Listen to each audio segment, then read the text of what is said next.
I was halfway through dialing the number on a glossy brochure for a nursing home when the ghost outside my window blinked twice, then died like a flashlight with a dying battery. I didn't scream.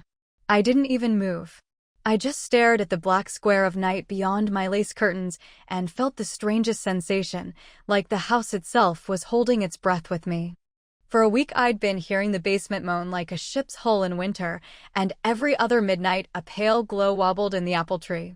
My son had sworn there used to be a cemetery here, right under my 3-story Victorian, and that sometimes the dead are noisy when disturbed. I swallowed that for 3 nights. On the 4th, the glow hiccuped like a failing porch light. On the 7th, it blinked, then died. That was when the dead stopped being the problem. I'm glad you're here. Sit with me through the whole story, because the middle is where it tilts. The night the ghost ran out of batteries was the night I stopped being afraid and started taking notes. My name is Marta. I am 72 years old, 2 years and 3 months into widowhood, an expert knitter of lumpy scarves, and the stubborn owner of the prettiest, most impractical house on Oak Ridge Avenue. A brick and shingle grand dame with an attic that smells like cedar chests and a basement that has never liked me. I raised my son, Lucas, here. I learned to grow tomatoes that taste like July here.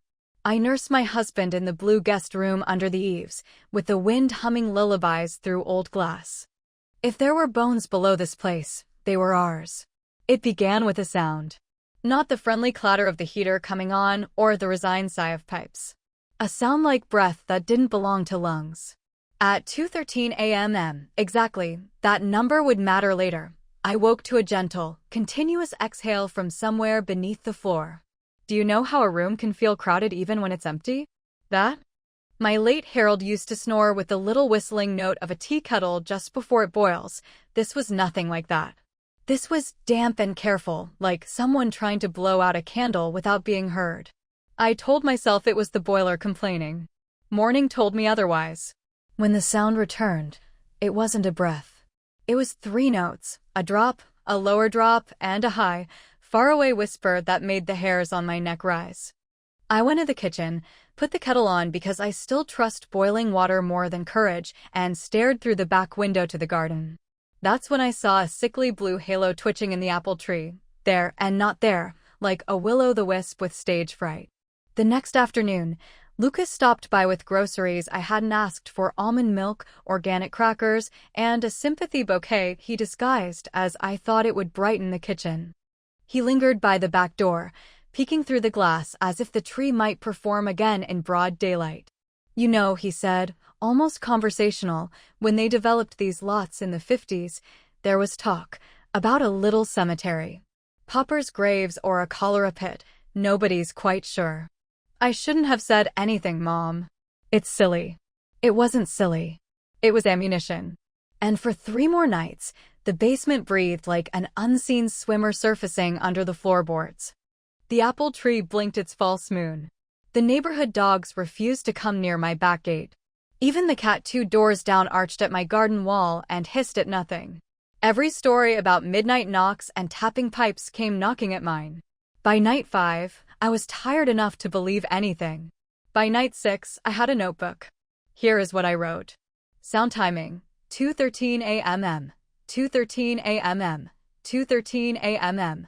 2:13 a.m. 2:13 a.m. Pattern, 3 tones, repeat, pause like a breath, repeat.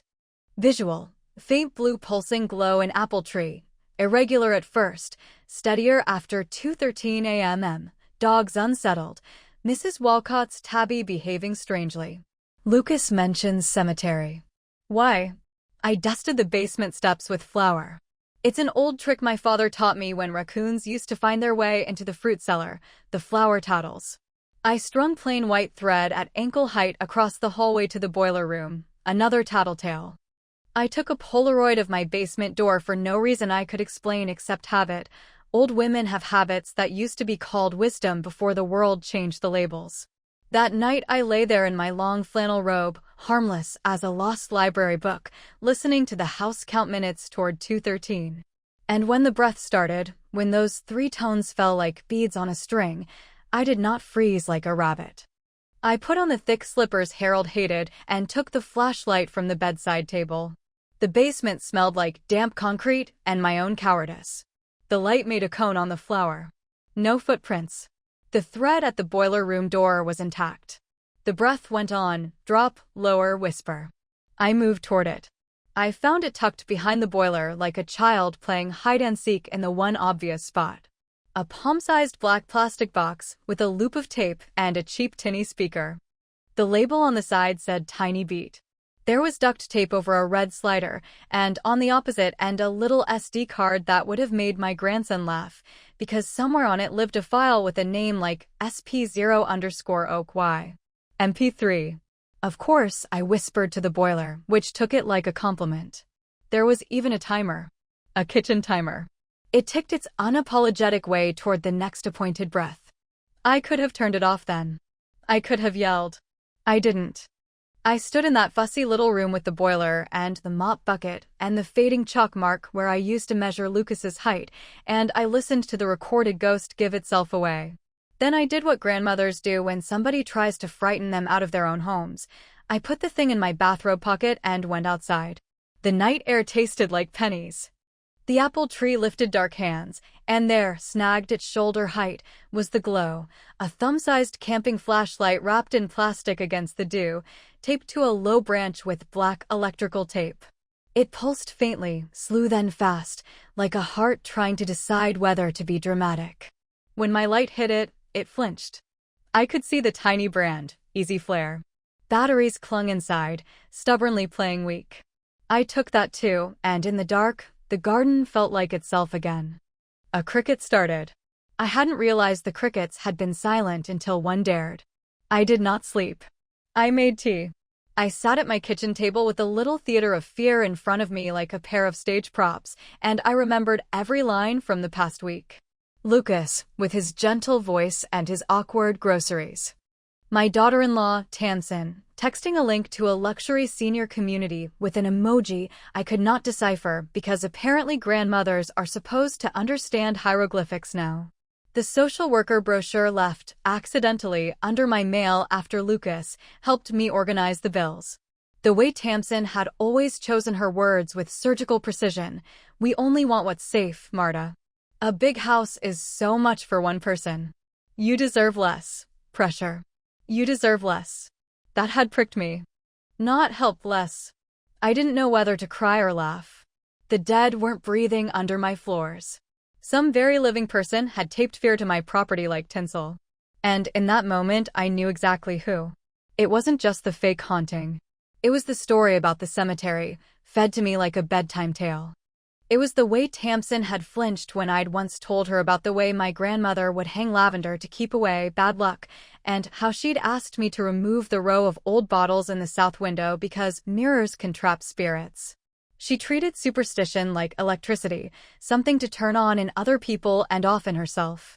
And she had always loved my house. I am not a woman who spends her life plotting.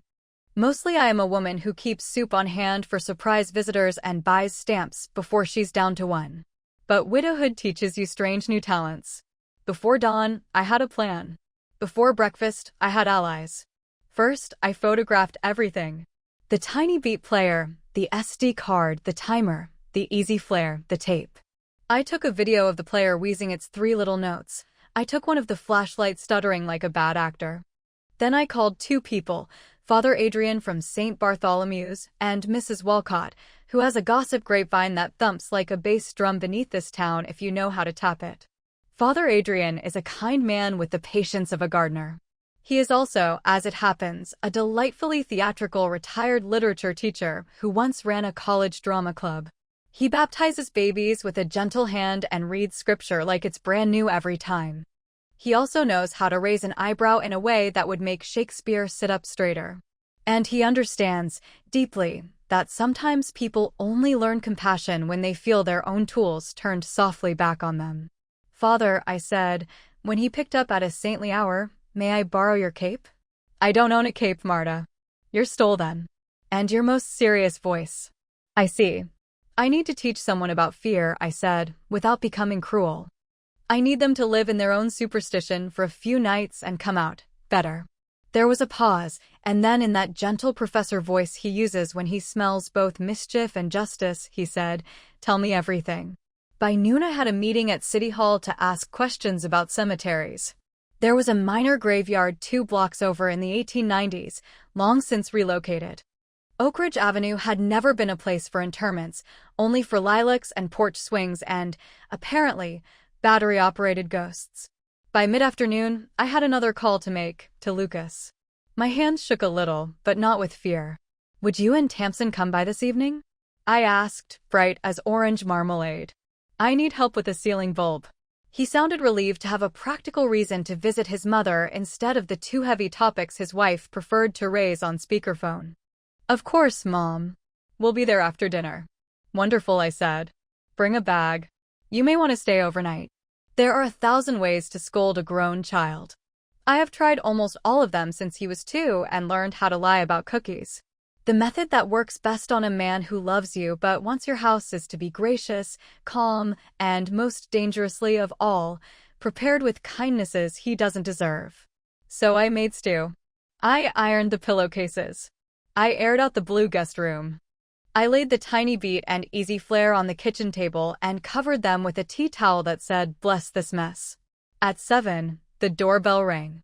Lucas kissed my cheek, smelling like decent cologne and complicated conscience. Tamsin floated behind him in a cream sweater, her hair perfect, her eyes calculating, and when her gaze wandered past my shoulder toward the back garden, a little muscle in her jaw flickered. She had the look of a person who has set something in motion and is waiting for it to do its trick. "Soup," I said kindly. "Lovely," Tamsin said, as if she were complimenting a museum chair. We were half through the stew and a story about my neighbor's overzealous lawn care when I lifted the tea towel and placed the props on the table. The tiny beet gave a tinny sigh like a winded child. The easy flare blinked once, then twice, exhausted. Tamsin's spoon paused in midair. Lucas looked from plastic box to me and swallowed. "Do you know what these are?" I asked. His silence said yes. Tamsin's smile did not change, and in that stillness, I recognized it, the smile of a person who plans one chess move further than you and thinks you are still playing checkers. "I found them behind my boiler and in my apple tree," I continued, conversational, as if I were talking about squirrels. "Along with this."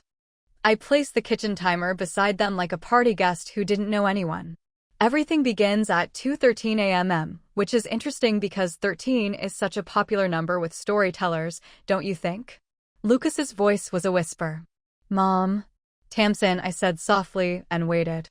She set down her spoon, folded her napkin, laced her fingers atop it in a cathedral.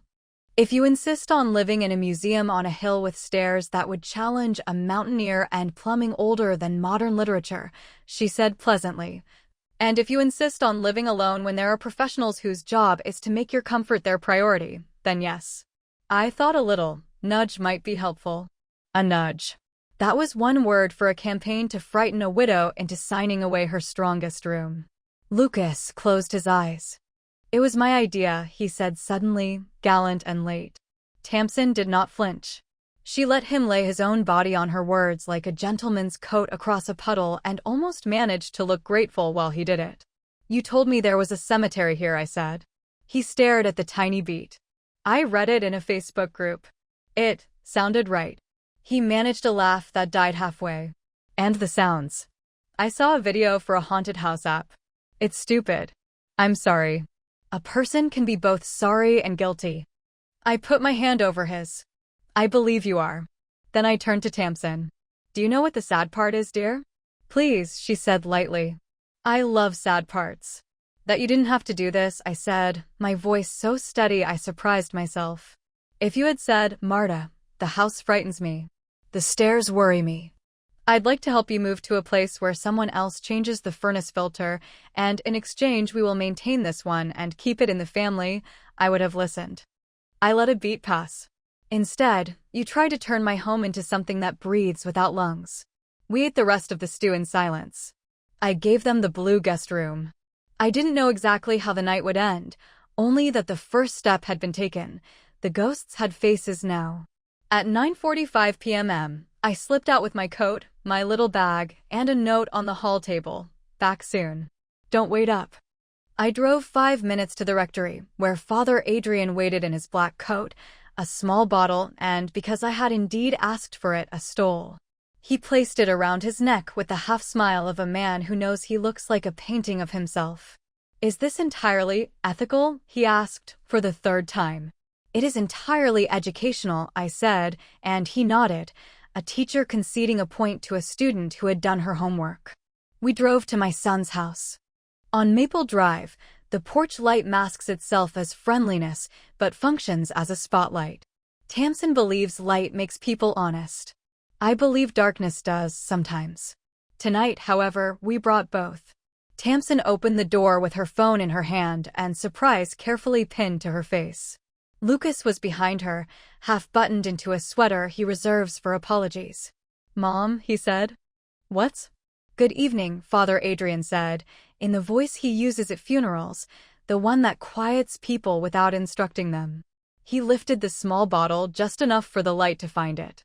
"I am so sorry to call so late. May we come in?" Tamsin is brave in daylight and in groups. At her own threshold at 10 o'clock, with a priest and her mother-in-law on the porch, she loses half her sentences. Of course," she said, the word of course doing all the heavy lifting. She led us into her beautiful living room with its pale sectional and art books everyone admires and no one reads. The room smelled like lemons and a candle named after a city. The coffee table was immaculate. It always is. I sat. Father Adrian did not. He stood near the mantel, looking at the framed photographs as if he knew their secrets. "Tamsin," he said gently, "has anything unusual been happening here lately? Lights? Cold spots? A sense of something standing just behind you when you're at the stove?" She turned very slowly, as if she'd been expecting a stage cue, and it finally arrived. "No," she said. He lifted the little bottle. "Because something is very interested in this household at the moment." Lucas made the sound grown men make when they are 6 again. "Father." Father Adrian held up a hand, not theatrical, just precise. "I'm not here to frighten you. I'm here to explain how these things spread, like rumors. Or mold. They attach to fear. They follow intention more than address." He glanced at me. I raised my eyebrows like a co-conspirator in a comedy no one else had rehearsed. "There is," he continued softly, "a presence in your home that does not like to be mocked. It has been provoked." Tamsin was an actress once, in high school plays, and I watched the old training stir, chin lifted, shoulders down, hands still. "Provoked? By what?" "By theatrics," Father Adrian said kindly. "By games. By imitations of itself. By, sound effects." Her eyes slid to me, then away, the way a swimmer checks a current and pretends not to. "Now," he went on, almost tender, "the unfortunate thing about provoked things is that they rarely stay where you put them. They come home. They come home to the people who invited them, knowingly or innocently, and they make themselves comfortable there." "Here," I said, "because sometimes a nudge needs a push, in your new, gorgeous living room with the pale rug." Tamsin swallowed. "What exactly are you suggesting, Father?" "Nothing permanent," he said, and he smiled with such warmth that even I nearly believed the next part.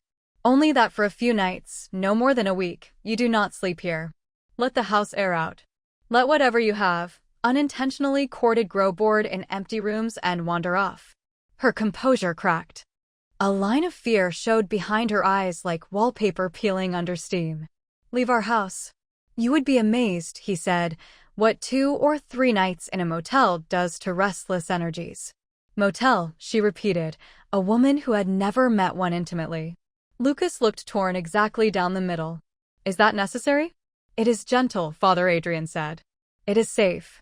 And it is much kinder than the alternative, staying and letting fear make your decisions." Tamsin took a breath. "We could stay with my sister." "Better," he said quickly, "to choose a neutral space. Hotels are good at containing what people bring into them. That is, in fact, their business." He smiled. "Think of it as a tiny retreat. Eat breakfast you don't have to cook. Watch cable. Consider it an unplanned vacation financed by patience." The last word hung in the air like a bell. I stood. I told you the middle was where it tilts, I said silently to the listener inside me who had been keeping a ledger. I took Tamsin's hand, a risk, given the day, and squeezed it. I will check on your house each afternoon, I said. I am nearby. She stared at me as if I'd grown antlers. Why would you help? Because grandmothers are dangerous when they have nothing left to fear. Because revenge without a lesson is a rubber band without a snap. Because we are family, I said. And because sometimes people learn to be kind in very strange classrooms. They left the next morning with overnight bags and eyes like people who have looked a little too long into a mirror they didn't expect to find. I watched their car pull away from the curb and then went inside their beautiful house and opened windows and whispered to the furniture, which took it as a compliment. For 3 days, they lived at the highway star in whose beds squeak and whose coffee is honest. Tamsin sent me a text the first night, heard a noise in the ice machine room. Praying it's a raccoon. Followed by a ghost emoji she probably couldn't help. Lucas called the second night to ask if I needed anything from the store. I said I could use fresh basil, and he said he would bring me a plant. On the third afternoon, I took a tin of lemon squares to Father Adrian with a note that simply said, "For stage crew." On the fourth morning, I made a pot of soup, set out 3 bowls, and called my son. Come home, I said. To my house, not yours. Bring her.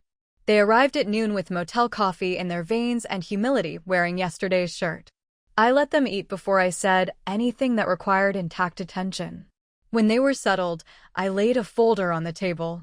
Inside were photographs of the tiny beat and easy flare. Screenshots of the product pages that shipped them. A printout from City Hall disproving the cemetery rumor on my lot. A receipt, this part made my heart hurt, from a hardware store where Lucas's member card accounted for purchases of black tape and timers, which Tamsin had placed in his trunk for convenience. I am not the villain you wrote into this little play, I said gently. I am a woman who taught 3rd grade for 31 years and therefore knows all the places children tuck contraband notes. I found your fear and I took it. You cannot have it back.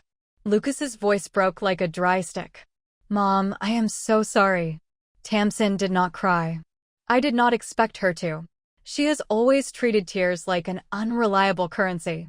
I made a mistake, she said, slowly, as if translating from a language she hadn't practiced. I thought fear would make you do what reason couldn't. I told myself that if you moved, you would be safer and we would all be happier. I disregarded the part where you were a person with a say. It wasn't an apology yet. It was, however, an open door. Here is what happens now, I said. You will not ask me to move for 1 year. In that year, we will replace the steep front steps with a gentle ramp you cannot see from the street because it will be beautiful. We will have the boiler serviced and the plumbing inspected and the smoke detectors replaced. We will hire a gardener for the heavy things, and Lucas will learn the schedule for the furnace filter whether he wants to or not. He nodded too fast and then slower, the way boys do when they are learning to say yes with their whole bodies. After a year, I continued, if I want to move, I will tell you. If I do not, we will revisit. And if there comes a time when I need a place with call buttons and bingo, I will choose it, and you will pay for it, and you will visit, and you will not bring brochures to my kitchen table like menus for a restaurant I did not order from. Now I looked at Tamsin. You will also reimburse me for any motel expenses. She blinked, then laughed once, the quiet, astonished laugh of a person who has just realized the consequence is cleverly shaped. Of course. And I said, because this was important, you will come with me next week to deliver pies to the seniors center. You will meet 3 women who have outlived husbands, wars, and ungrateful children. You will listen to the way they love their homes. She sat very straight. Yes. One more thing, I said, and I set a plain white envelope on the table. Inside was a photograph of my apple tree without a flashlight, the afternoon sun making a halo where the easy flare had been. Behind it was a receipt from the Highway Star Inn. I don't expect you to pay me back for the motel, I said, startling myself, but I do expect you to understand why you stayed there. I expect you to understand that a woman who can be made to jump at noises can also be taught to keep you awake at night with your own tricks gently. Tamsin exhaled something that might once have been pride and might one day be humility. I do. After lunch, I took them downstairs and handed Lucas the new air filter like a diploma. He replaced it while Tamsin and I stood in the half-lit hallway and pretended not to listen to the house sigh with relief. We walked to the garden, and I showed her where the flashlight had been, how the tape left a faint dark on the bark. "It's almost funny," she said quietly, "that I tried to conjure a ghost when what I was really afraid of was a ramp. Fear shows up wearing costumes," I said. "We dress it, and then we pretend we didn't choose the outfit. If a story were only about a trick, it would end there. But I promised you better than that, and the truth is I wanted better than a clever lesson. I wanted the next season. So we made soup again, the three of us. We made lists. We called a contractor with kind eyes who knew how to build a ramp you could love. We called the plumber who had been in this basement so often I gave him his own mug. We planted marigolds by the back steps because my grandmother swore they kept away bad luck, and, because they are brave, happy flowers that bloom like little suns even when summer pretends it is over. A week later, when the ramp was half done and my niece sang thank you over their morning coffee, I took Tamsin to the seniors center. She drove. She does not like my old car, which has chipped paint and loyalty. She parked straight, carefully, as if precision itself might apologize for everything imprecise that had come before. We carried pies down the hall that smells like floor wax and peppermint lotion, and when Mrs. Rivera in her floral dress took Tamsin's hand and pressed it between both of hers and said, "Oh, darling, your fingers are so warm." I saw something shift behind Tamsin's eyes. A door in a house she hadn't realized she lived in opened. Inside, something was waiting that looked very much like gentleness. And, because life loves its little symmetries, that night at 2:13 a.m., I was awake, knitting a stubborn yellow hat that refused to stay obedient on my needles. The house made a sound. Not the breath. Not the recorded drop, drop, whisper. A different sound. A soft laugh from the past. Harold used to laugh like that when a joke landed not in his ears, but in his chest. I set the needles down and said into the dark, "I know, love." I was not afraid. Whoever's bones lie where the city moved them more than a century ago have long since learned to rest without help from me. The living had been the only haunting. The next morning, Lucas arrived with a basil plant so green it looked like cheer. He put it on the kitchen sill, where the late sun would touch it, and then he did something I had not seen him do since he was 12 and had broken the glass in the garage door and confessed it without prompting. He put his head on my shoulder. For a long time, we didn't talk. "Mom," he said eventually, "I was wrong." "Twice," I said. "Twice," he agreed. "I let fear dress up as practicality, and I let someone else decide what your life should look like." "It happens," I said. "Sometimes we forget that homes aren't built only with lumber. Sometimes we forget that a woman who has managed a household for 50 years without letting it burn down knows how to replace an air filter and a light bulb and grief." He laughed into my sweater. "The motel coffee was terrible." "I know," I said, and we both laughed until neither of us could breathe and the house did not mind. Things did not transform overnight. They rarely do outside of fairy tales and home renovation shows. But the ramp was finished and handsome. The new smoke detectors chirped with smugness. The boiler purred. We added a handrail to the back staircase and a little bench inside the front door where I could sit to tie my shoes. Tamsin began to come by on Thursdays to help with laundry, and one day she asked me to teach her my grandmother's biscuit recipe, and I did, with strict instructions and a loose heart. In October, Father Adrian came for dinner. He wore no stole and laughed every time the cat tried to steal his napkin. Tamsin brought a salad with grapefruit segments cut with absurd precision, and when he complimented her knife skills, she flushed like a person and used to being flattered for something non-strategic. We told him the ramp was beautiful and the pies had been a hit, and the motel had neither exorcised nor retained any wandering spirits. "I did wonder for a moment," he said gravely, "if the ice machine was possessed." "It was," Tamsin said, deadpan, and we all laughed the way people laugh when a lesson has landed and left kindness behind instead of a bruise. Some nights I still hear the house talk to itself. Oldwood speaks in winters like this. It remembers everything. We keep the tiny beat in a kitchen drawer, not as a threat but as a relic. Sometimes I take it out and hold its small weight and marvel at the way we try to build fear into boxes and sell it with batteries included. Once, when a storm took down the power and we lit candles and played cards by the flicker, I turned to Tamsin and said, "Would you like to see a real ghost?" She looked alarmed, then learned faster. "Yes," she said. I held up the tiny player. "It's this," I said. "And every time it tells you to be frightened in your own home, it's lying." She nodded slowly, then surprised me. "I was so sure fear would make you move." It almost did, I admitted. Until fear blinked. In spring, we planted a little garden we called the Rested Place.